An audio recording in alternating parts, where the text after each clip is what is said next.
Well, hello there. Catherine Langman here, back with another episode of the Productpreneur Success podcast. And so here on the show, we are all about sharing useful tips and tricks as well as inspirational stories to really all about helping you to grow your business, grow your brand, and, feel really confident and successful in what you are doing. And to that end, I really wanted to record this episode for you all kind of right now before time gets away from us so that I can really share some of the results that our clients have enjoyed over the Black Friday promotional period, and also, share our insights into those results as well. And specifically, I'm going to be sharing what worked really well, what maybe didn't work so well, and what were the results, what were the metrics, what did our clients really achieve as a direct result of the strategies that we used. And overall, I'm happy to say and report that it was a huge success, the Black Friday promotional period. And I'm sure that was welcome news for everyone. Hopefully all of you listeners are in the same boat as well, but welcome news for everyone after the year that's been. And in fact, this promo was so good for most of our clients. Some of them actually surpassed 2021's figures, and which is a pretty big achievement considering how crazy 2021 was for ecom. And many of our clients were actually still packing their Black Friday orders a week after the promo ended, which is pretty good problem to have. Pretty exhausting, I admit, but a good problem to have. So how do we do that? And that's what I'm going to be sharing with you in this episode. So what I'm going to do is first share some of the insights about the overall strategy or strategies that we used and what the results were. And then I'm going to go through some platform-specific insights as well and the results. So, and just, I guess, to be super transparent, I am sharing the insights into the results achieved by our coaching clients, our mastery coaching clients, and also our agency clients as well. So let's dive into the strategy for the Black Friday promotional period. And really, we found this year, which is probably not surprising, it was a bit similar for the end of financial year sales as well earlier in the year, but really using simple flat rate discounts with prices marked as is without the need for discounts really worked well. And I think the insight into this is that, Black Friday is a hugely busy promotional period. Pretty much everyone is out there with a campaign. In terms of the digital landscape, it is a really, really busy time. Everyone is just being, consumers, us, we're all on the receiving end of a really big increase in advertising and marketing, in our email inboxes, on social media, just, everywhere and anywhere. We were all on the receiving end of a lot more. So we basically need to keep things simple. We can't require our customers to have to think about or try and figure out how to get the deal. If we try and require our customers to use up too many brain calories figuring things out, they're just not going to do it. There's too much else going on, and there's too many other people they can go and shop from at that time. So really keeping it simple, no coupon codes, no complicated promos like spend and save or anything like that, just a flat rate, prices marked as is type of thing. It's not to say that that would be the only thing that you do, which I will elaborate on in a minute. The second thing that we really found was using messaging like discounted up to, or prices up to, 40% off or something along those lines. So really what I think what that meant or why that worked so well is, it allowed brands to show a higher discount on their marketing, right? Because some of the products that they wanted to clear would have the higher discount, right? If you had end of season stock or just odd sizes or, that kind of thing. So you really wanted to clear that stuff out. So you wanted to offer a higher discount versus maybe on better sellers or newer stuff, having a smaller discount. But rather than trying to communicate that in a longer sentence or more complicated messaging, it's just a short, simple statement, up to 40% off, for example, right? And by doing it that way and having some products with different levels of discount meant that there was a better profit margin than a store-wide discount of the same level, right? So if you have a really large product catalog, one tip from one of our team was to use an app like Bold Discounts, because it's going to save you a huge amount of time with changing those prices. And you can use it for your sale and then delete it again if you're not going to use it for a while, and obviously save yourself the subscription payments. But, you know, just like when it comes to keeping things simple, you know, having a flat rate discount with prices marked as is makes it simple, because customers don't have to go through too many hoops in order to get the products or get the deal. But you don't have to have the same discount on everything is the point here. And if you have a sliding scale with the items that you really want to clear out at a higher discount, and then you know, other things that maybe have a smaller discount, then you're going to be more profitable over the campaign period. The third thing that we found really, really successful was to offer an extra incentive to increase the order value when, you know, buying during the sale. So for example, a free gift when you spend over a certain threshold keeps your average order value up while you're still being on sale. And so this was something that our client No Nasty's Kids in New Zealand did hugely successfully. And it really did motivate people to spend more than they otherwise would. Because what can often happen, as I'm sure many of you have experienced, is when you're running a discount sale at this sort of a promotional period, then people just get the same stuff, but they just spend less with you, right? And so, you know, to avoid that happening and to keep the revenue levels up and to keep, you know, generate as much profit as you can in that period of time, you want to have those extra incentives. Also, having a secondary offer can really help. So for example, 20% off store-wide, but a buy two, get the third free. I've got to try and remember this off the top of my head, in the clearance section. So we had a client who did this, and it really helped people to feel like they were getting extra deals, right? And it also allowed us to have something different to talk to customers about, especially if one offer wasn't of interest to them. So that might not be for you if you only have a really small product range, but if you've got a large product range and, you know, perhaps you have a lot of seasonal stock and you need to get rid of, you know, obviously here in Australia it's summer, or it's threatening to be summer right now, and you know, you might have some winter stuff left over that you want to get rid of or sell through, so you can have that kind of clearance section with an extra incentive there.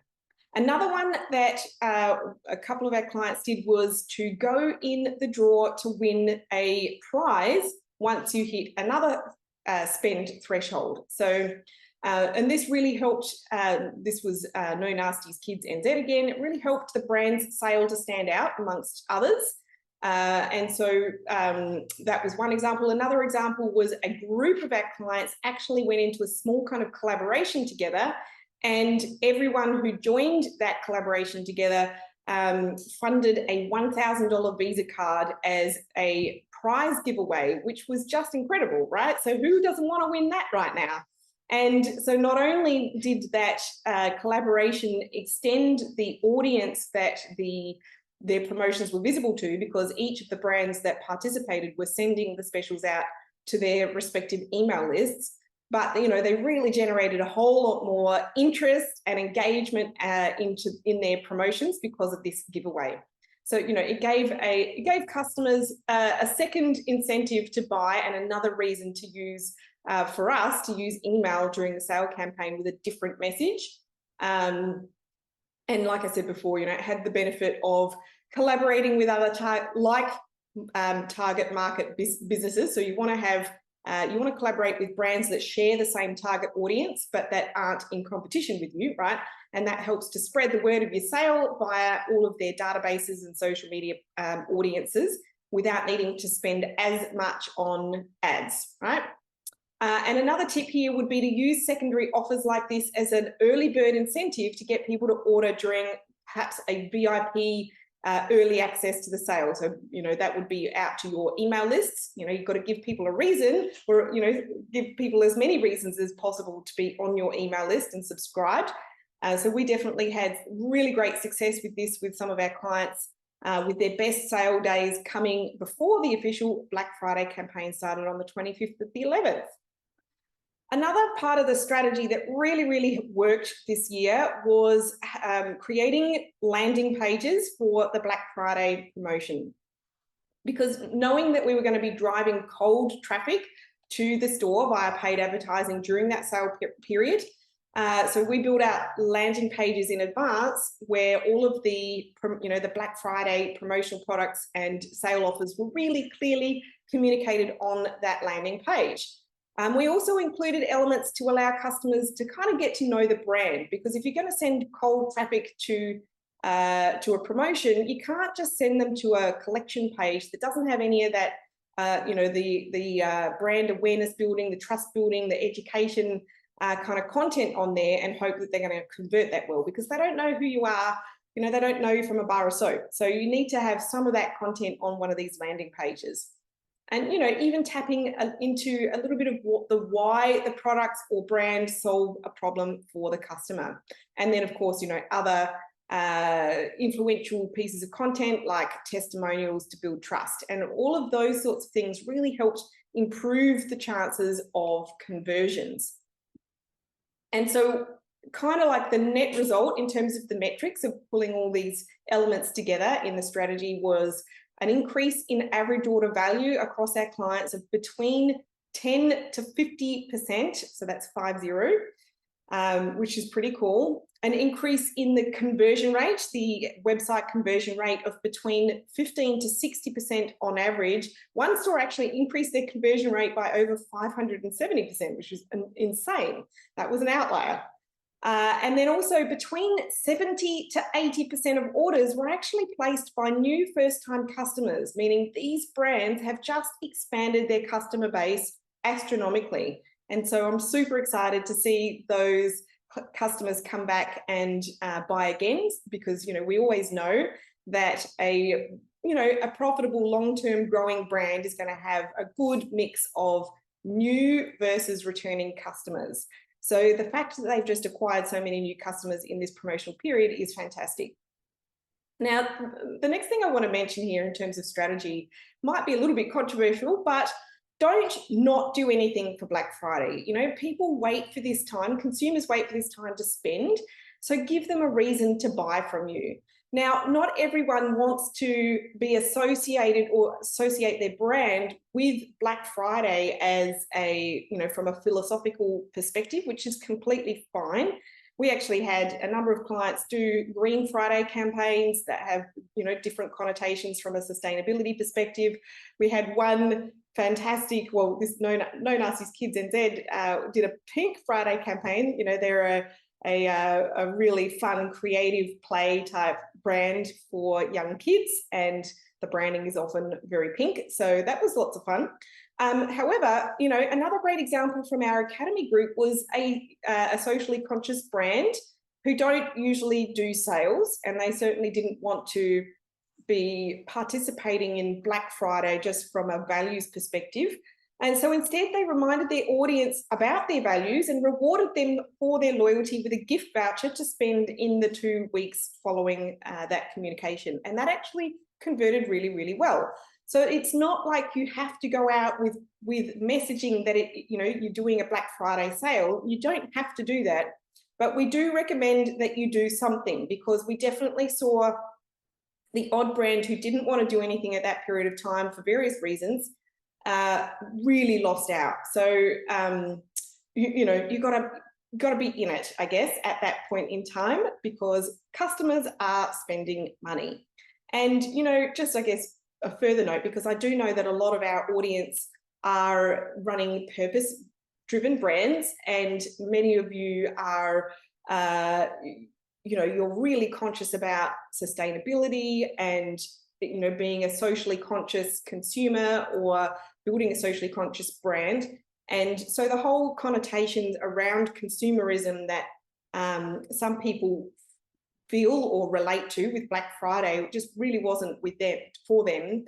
But just remember that your customers also are looking to buy at that time of year. And so if that's your brand values, you need to go out with the right messaging at that time so that you can attract the kind of customers who want to support businesses like that, and they're not interested in supporting any of the other kind of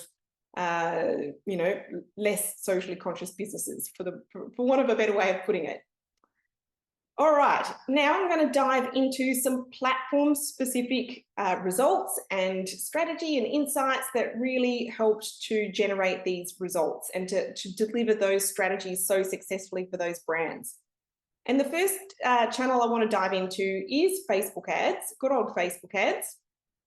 And the first thing that I would have to say is that our clients, we were out really super early with our strategy in the lead up to Black Friday, because we know that you have to do, go through kind of several steps in your ad strategy in order to capitalize on those efforts at Black Friday time, right? You can't just kind of launch straight into Black Friday and just start running ads at Black Friday and hope that you're going to have success. It doesn't work like that. So really the clients of ours that had the best success, number one, in the months leading up, weeks and months leading up to the promotion, they were running ads, running paid ads to really, and it was really just about sharing and putting money behind to amplify their engaging content, not selling, just attracting and warming up and engaging an audience who then go on to actually want to buy what you sell, because they've become aware and interested in it, right?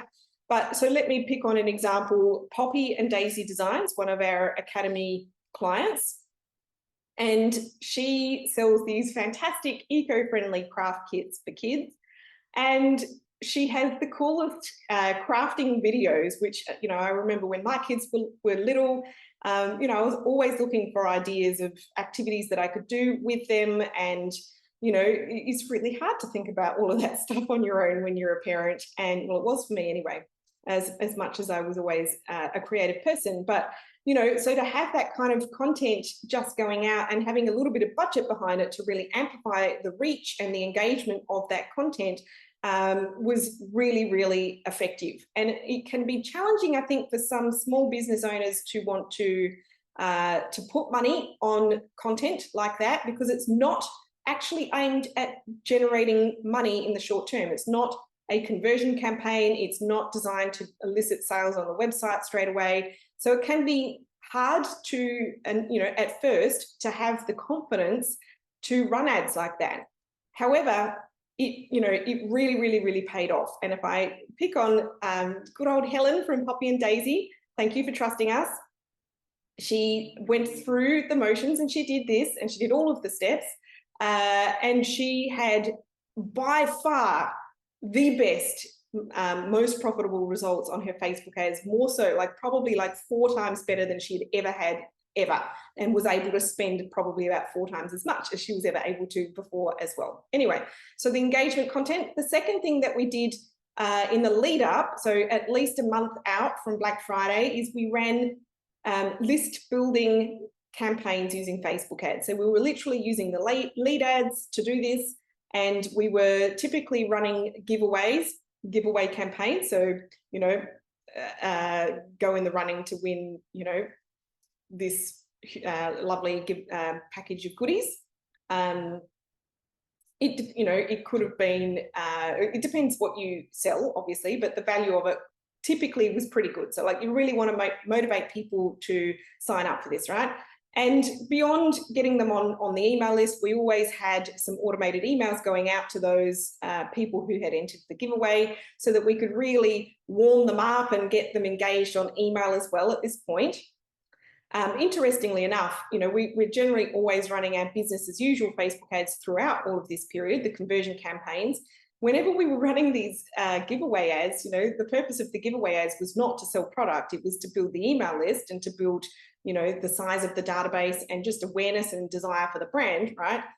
So we're running these giveaway campaigns. We always found that the conversion campaigns, the business as usual ones, they improved as well during that period of time. So that was really cool.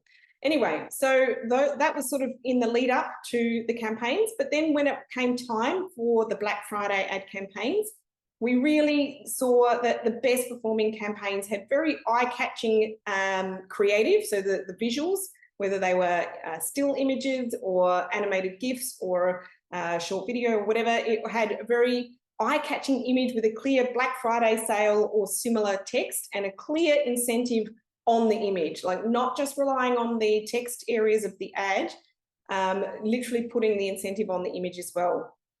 We definitely saw the best success from Facebook ads that sent traffic directly to the Black Friday sale landing page that I spoke about before. And there really needed to be that congruence between the creative used in the ads and the visuals on the landing page, you know, the hero page at the top of that landing page on the website, so that there was no confusion for customers. They didn't feel like it was a disjointed experience going from one platform on Facebook or Instagram over to the website. And there was also no confusion in their ability to find the product they wanted, because it was all there on one collection page, right? And then the other thing, in terms of the targeting for Facebook ads, wide top of funnel targeting. So, you know, we really found that was more successful. So more top of funnel audiences than a client usually runs with their wider targeting was successful at this time. The other thing that we also found during the Black Friday promotional period with Facebook ads specifically is continuing to run the business as usual campaigns as alongside the Black Friday campaigns. All of the campaign results lifted. It wasn't only the Black Friday campaigns that converted. So that was super interesting and super cool.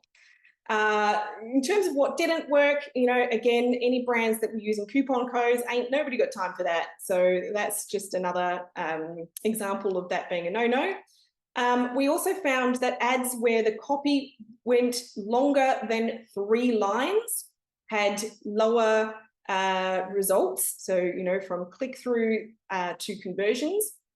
And also, brands that only ran ads over the Black Friday weekend didn't get as good results. So for the brands that were kind of doing the whole kit and caboodle strategy, we were averaging a return on ad spend of between 5 and 8 times over that Black Friday period, over that campaign, which is pretty sensational when it comes to Facebook ads. And you know, that's at a decent spend level as well. So it's not like we were just spending, you know, $25 a day or something like that. So it was a really decent spend with a fantastic ROAS.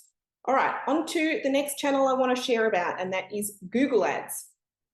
So, and I guess just to preempt what I will share about the Google Ads specific results and insights, I will say that the clients that we work with that run paid traffic across more than one channel generally do better throughout the year, you know, in business as usual times. And that really stayed true through the Black Friday period of time. So what was the good, bad, and the ugly of Google Ads over the Black Friday campaign? And really in the kind of the good side of things, including sale info in as many places as possible in the campaigns, was really beneficial. So standalone ads in search campaigns with existing search ads paused as the optimization process can be a little bit slow for ads up for just a short period of time. Site link extensions and promotion extensions set up at the account level, so there's no need for duplication across campaigns. And it potentially means that the offer is shown in 3 separate places across a search ad, which is really cool. Running sales for a 10-day or so period definitely saw best results from Google Ads because, you know, in some cases it can take 3 to 4 days for the campaigns to sort of adjust and convert well at the beginning of a sale. And that's just the way the Google ad platform is working at the moment, which is kind of annoying. But anyway, I guess it is a time when there's a lot more advertisers using the platform. And so that's just, I guess, the nature of the beast. When demand goes up, then everything sort of takes a little bit longer to optimize. So, the brands that had the longer campaigns, they then had the remainder of the week to really gun it with the campaigns. They'd wind up and they'd get, they'd be optimized and they'd get up to speed, and the campaigns could be scaled as well. Again, with the landing pages, it made all the offers really, really obvious. So with, I think that what you really want to try and manage with your Google ads is to be able to show markdown prices on the website instead of coupon codes, so that the discounts are going to be clearly visible in your shopping ads, because that comes through with the product feed. And so for the brands that we did this with, the average click-through rate was up by over 20%, and the total conversion value up 480%, I think was the best one. So that was pretty cool. Also just, promoting the sale in as many places as possible with the Google Ads options, campaigns, running sale search ads only, plus all of those extensions and all that kind of stuff. So that was a big win. And then it's important to make sure that well before the start of a big sale like Black Friday, that high performing campaigns do have sufficient budgets, and budgets are scaled with enough time for them to optimize at that new budget before the promo starts. So the campaigns, they're starting the promo in the best possible place with enough budget to cope with an increased traffic volume and optimized at that budget level. Like I was saying before, the Google Ads platform at the moment does take a while to optimize. So you can't just be adjusting budgets on a daily level. It doesn't work like that. You've got to be thinking further in advance about, I guess, goals and how much traffic you need from your Google Ads to hit those goals and all of that kind of jazz. In terms of what didn't work well with Google Ads, having products discounted, but requiring codes again, so that was just not going to work well for Google Ad from a Google Ad perspective, because then the discounts prices aren't going to show on the shopping campaigns. So hopefully that's kind of obvious.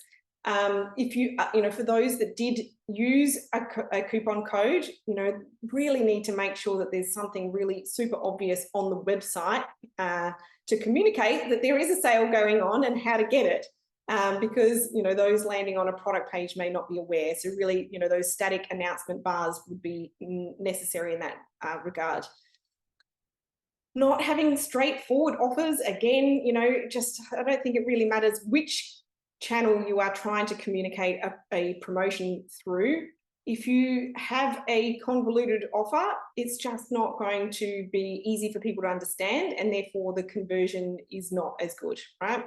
But when you are using something like Google Ads, you've got limited character spaces available to communicate it. So this is why keeping it really super simple and easy is really necessary. And I think probably the last one that I would want to say is for the brands out there who were thinking about their Black Friday campaigns at the absolute last minute, then they really didn't get as good results as the ones who were better prepared. And there weren't many. We had one client who was really trying very hard to be organized. She's an organized person. She's a very efficient person. She also is a retailer, kind of at the mercy a little bit from the brands that they stock. And she had been asking and asking and asking, what are the deals for Black Friday? What can we offer? What can we promote? And ultimately had to go and find out from those brands' website, because nobody got back to them, and pretty poor form from her suppliers in that regard. But anyway, we did get it up in the last minute, and it went gangbusters. But it's a lot harder to get the best results if you're leaving things to the last minute. Now, in terms of returns from Google Ads throughout that Black Friday campaign period, on average, we were seeing a good 10 times return on ad spend from those Google Ads. And I just want to highlight here again that these brands were running ads on social media as well as Google. And it's really important to understand that these channels work together, because on Google, people, the reason Google generally gets such an amazing ROAS, maybe not always 10 times, but it's usually a higher ROAS than Facebook and Instagram, for example, is because people are going to Google when they're ready to buy, but they're not going to be ready to buy, and they're not going to, you know, in half the time, they're not going to know you even exist if you're not getting out there on the sorts of platforms that really communicate with people at the earlier stage of the buyer journey, which is where social media is so helpful at really attracting and engaging that audience and building up the interest and the desire for your products. So this is why these two channels work so well together. All right, onto the website, which is, of course, a crucial piece of the puzzle when it comes to, you know, getting results in an e-commerce business. If your online store is not set up to convert, then you're going to have a really hard time smashing it out with great results in a promotion. All right, so the things that we did, I've sort of mentioned some of them already. Obviously, having that the landing page, super helpful, but we also wanted to have that consistent hero banner image on the homepage as well. So for people who were just coming to the homepage rather than being, you know, directed by ads or emails to the Black Friday landing page, you know, if they were coming to the homepage, we wanted them to find out about this as well. So, you know, we really wanted them to feel like they had landed on the right page. And then, of course, linking that homepage banner image to the Black Friday sales landing page, and you know, making sure that that navigation was really simple and easy to follow. Again, you know, similar to the ads, keep copy short and concise, but include all the rules for the sale. So, for example, prices as marked, sale ends on such and such date. If you have extra steps, so, you know, I mentioned No Nasties Kids NZ, then and they had their flat rate discount, and then, you know, they had 2 extra incentives. Once you reach certain spend thresholds, you could get a free gift, or you could get an entry into a giveaway, right? And so those need to be communicated clearly as well. And we found that the best way to really simplify communicating these extra steps was to really break it up with images and short headline copy to make it very easy for the reader or for the customer to read and understand. Particularly, you know, if you think about it, you know, that half the time they're on their mobile, so you really need to make sure that it's very easy to understand and to follow on the smaller screen. And if you have a large collection of products, so our client Pontifex Jewelers, they have a huge collection. So creating additional collections and display collections individually on the landing page so that customers can shop the most relevant to them. For example, rings on sale, bracelets on sale, that sort of thing. Just really helped with the user experience, and because it was easier for customers to navigate to what they wanted, then that helped with the conversion rate. What worked really, really well for our client, No Nasties Kids New Zealand, was she didn't just have that boring blanket sale, right? So she had the 30% off sale on selected items, and then she offered a free gift and an entry to win a voucher over the 2 extra spend thresholds to capture those customers that wanted to purchase items that were not on sale as well, and just to really protect that average order value. And this was executed with a landing page that really made it very simple, you know, really broke down each offer with a beautiful image and the short copy, the text. And then by using the gift app, I think it's like Easy Gift. I can't remember now off the top of my head. Pretty sure that's what it was. Basically, customers didn't have to remember any discount codes. They didn't have to add any extra things to their cart or use any coupon codes. It was just super easy peasy. They just added whatever items they wanted to their cart, and the tiered offers automatically appeared. And that was incredibly helpful to the conversion rate, to the average order value, but it also meant that they didn't have a huge increase in customer service inquiries from people who said, you know, I don't understand how to get this, or, you know, I ordered $50 worth and I didn't get my free thing, or whatever the case may be. So you don't want to, you do want to make it as simple as possible, as I keep saying, okay? And just as a side note, from a consumer point of view, shopping over that Black Friday period, I definitely found that, and in fact, our whole team found that we spent more money before Black Friday. So, in our experience, the early birds really did catch the worm. However, that being said, I guess we knew that it was all coming up and we knew that we would be incredibly busy over that period. So perhaps that's a little bit of a skewed experience because we needed to get in before we were going to be flat chat on all of our clients' work. Anyway, another one of our team members, she mentioned that the iconic online store offered an additional 10% off on Cyber Monday, and that got her over the line again. She said she felt a little bit annoyed that she'd already spent money with them before that and didn't get that extra 10% off on the first purchase. But she got it on that second one. And so maybe, in future, do something extra or different on the Cyber Monday, and you might actually get some more sales over the line, and you might get some repeat sales over the line, which is pretty cool. And I guess the other kind of collective experience of our team as consumers ourselves, we found that we were definitely willing to spend more to get a bigger discount. Good old Karen, who is our SEO and conversion rate expert on the team, her experience was with Cocoa Black chocolate, and then of course my experience was buying protein powder for my sons. So I think I wish I was like Karen and spent that money on chocolate. But anyway, that tiered offer based on how much you spend, it definitely works. All right, and I think I mentioned before, didn't I, with the metrics in terms of conversion rate, average order value, and all of that kind of stuff as a result of kind of executing these strategies in this way. So that was super cool. Last channel I want to cover is, of course, email. And all of our clients are on Klaviyo because it is the bee's knees when it comes to email marketing for e-commerce businesses. And of course, I mentioned with the Facebook ad strategy that we started with that list building a month or so in advance. So obviously we were building our list. We really want to have the best possible list of subscribers, best in terms of how many people are on it and also how engaged they are, because the more people that we can encourage to buy from our own database, the better, more profitable position our business is in. So many reasons.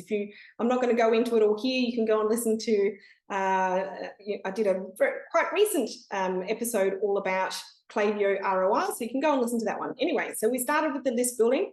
Aside from actually adding contacts to the list, what we were also doing is making sure that there were emails going out to that list in between the giveaway or the list building effort and then before the Black Friday promotion was rolling out, because we really wanted to make sure that these new contacts, they were really they were ready for it. They really wanted this stuff. They were engaged contacts. We actually had a lot of customers buying from emails in between the giveaway and the Black Friday. But anyway, that's good too, right? But we wanted to make sure that that list was really engaged, so that they were primed for the pump by the time Black Friday emails started rolling out.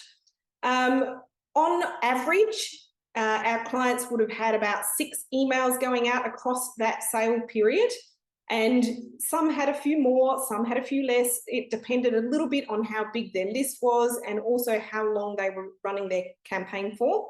Some clients had their campaign over just a week and or 7 days. Some went longer, some went shorter. And so approximately that many emails. And they're not the same emails, right? You've got to change it up a little bit. You want to be communicating the promotion in various ways. So you're not going out with the same subject line all the time. You're not going out with the same copy or images each time. You've got to change up that creative, highlight perhaps different products, different bundles, use different images, use animated GIFs in your emails, works a treat. Always, of course, testing the emails in advance as well to make sure that those subject lines and the contents isn't going to land you in the spam folder. Another thing that we really noticed in the lead up to Black Friday is that emails that were really, really long or had lots and lots and lots of links in them started to get clipped by Gmail. And, all of us are going to have a lot of Gmail emails on our subscriber lists. So we needed to work through that and come up with the solution for that. So that, that was really, really helpful. But, basically finding different ways to talk about the promotion. And as you get towards the end of it, adopting more of a we're going to end soon type thing. So if you want to get this, you've got to get in quick sort of angle to the messaging. And in the contents of the email, each email really needs to have a clear image of the Black Friday offer. Again, I'm not saying you use the same image. You do want to change things up so that you have a little bit of variety in there. They need to have clear instructions on how to redeem the offer using short, punchy copy, really strong call to action buttons. And then, your normal sorts of influential content like testimonials, and then, like I said, some scarcity messaging in the final email. So you want to be planning these out in advance. And then we also liked to use a segment in Klaviyo of engaged subscribers who did not open or click an email in the last 12 hours, and then to resend each, or at least most of the non-opened emails to that segment, right? And then another thing that was really effective for many of our clients, the ones who did it anyway, was to send at least one SMS. Now, if those of you who are using Klaviyo, if you're not yet using their SMS functionality, it's definitely something to look into.